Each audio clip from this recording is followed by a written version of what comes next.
নমস্কাৰ business line NB চেনেলত মই নিৰঞ্জন বৰ্মন আপোনালোকক স্বাগতম জনাইছোঁ।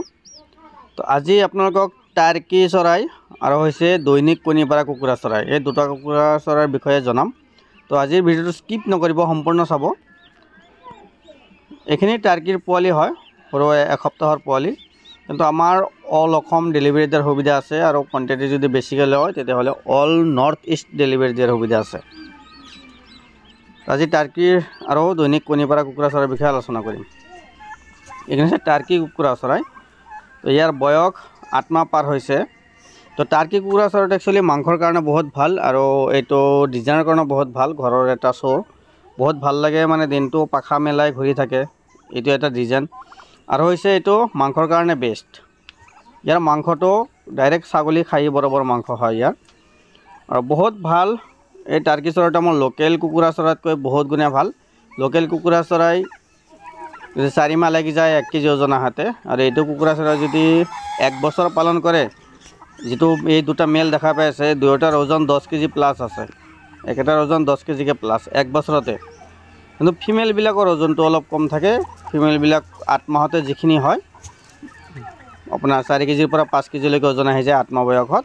কিন্তু যেতিয়া 8 মাহ পিছৰ পৰা সিহঁতৰ কণী পাৰা ষ্টাৰ্ট হয়, তো 8 মাহ পিছৰ পৰা কণী পাৰা ষ্টাৰ্ট হ'লে মানে ফিমেলবিলাকৰ ওজনটো অলপ কমি আহে, কিন্তু মেলবিলাকৰ ওজন আৰু বাঢ়িহে গৈ থাকে। 1 বছৰত প্ৰায় যদি ব্ৰইলাৰ দানা খুৱাই মাংস হিচাপে পালন কৰে, ইয়াৰ ওজনটো 1 বছৰত 14 কেজি 15 কেজি আহি যাব।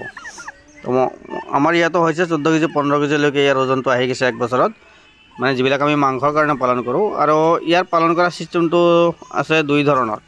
এটা হৈছে মাংসৰ কাৰণে, এটা হৈছে ব্ৰিডিঙৰ কাৰণে, যাতে কণী উৎপাদন হয় বা পোৱালি হয়। তো দুটা ছিষ্টেমত পালন কৰিব পাৰি। আৰু এইখিনি হৈছে দৈনিক কণী পাৰা কুকুৰা চৰাই, ৰ'ড আইলেণ্ড ৰেড আৰ কুকুৰা চৰাই। এই কুকুৰা চৰাই বহুত ভাল। এইটো বছৰি 280ৰ পৰা 320টালৈকে কণী পাৰে। আমাৰ লোকেল কুকুৰা যেনেকুৱা 15ৰ পৰা 20টামান কণী পাৰে, বা হায়েষ্ট 15-20টা প্ৰথমবাৰে পাৰে। নেক্সট টাইম যদি কণী পাৰে 10টা 12টা এনেকৈ কণী পাৰি উমনিত বহি যায়, আৰু 2 মাহ 3 মাহ এনাই যায়, কণী নাপাৰে। আৰু এইটো কুকুৰা চৰাই মানে ইয়াৰ কামটো হৈছে অনলি কণী পাৰা, ই দৈনিক কণী পাৰে। এইটো হৈছে ৰ'ড আইলেণ্ড ৰেড, এইটো লেয়াৰ কুকুৰাৰ প্ৰজাতি হয়। এই কুকুৰাটোৰ ইমিউনিটি ছিষ্টেমটো বেছি, মানে বেমাৰ আজাৰ বহুত কম। এইটো কুকুৰা চৰাই বাহিৰত এৰি দি পালন কৰিব পাৰি। তো ইয়াৰো যি পোৱালি লাগে অল অসম ডেলিভাৰী দিয়াৰ সুবিধা আছে। আৰু এইটো কুকুৰা চৰাই বাহিৰত চাৰিওফালে নেট ব্যৱহাৰ কৰি পালন কৰিব পাৰিব। এনেকুৱা ধৰণৰ চাওক, ভিতৰত তামোল বাৰীৰ ভিতৰত ঘাঁহ বন একো নাই, কমপ্লিট ঘাঁহ বন খাই শেষ কৰি দিছে সিহঁতে। তো তামোলো 2 গুণ তামোল আহি যাব, মানে তামোল বাগানটো চাফা থাকিল, এতিয়া তামোলটো ডাবল আহি যাব। তো এনেকুৱা ছিষ্টেমত আপোনালোকে পালন কৰে। যদি কাৰোবাৰ যদি ৰবৰ বাৰী আছে, তামোল বাৰী আছে, চাৰিওফালে বাউণ্ডাৰী দি এনেকৈ পালন কৰিব পাৰে। বহুত ভাল, এইটো কণী উৎপাদনৰ কাৰণে বহুত ভাল। আমাৰ লোকেল কুকুৰা যেনেকুৱা 4 মাহ 5 মাহ বয়স লাগি যায় এইটো বিক্ৰী কৰাতে, আৰু এইটো 5 মাহৰ পৰা কণী পৰা ষ্টাৰ্ট হৈ যায়। পিছত আৰু 1 বছৰ 2 বছৰলৈকে ইয়াৰ কণী চেল কৰিব পাৰিব, মানে ইনকাম এটা আহি থাকে দৈনিক। তো ইয়াৰো যি পোৱালি লাগে অল অসম ডেলিভাৰী দিয়াৰ সুবিধা আছে।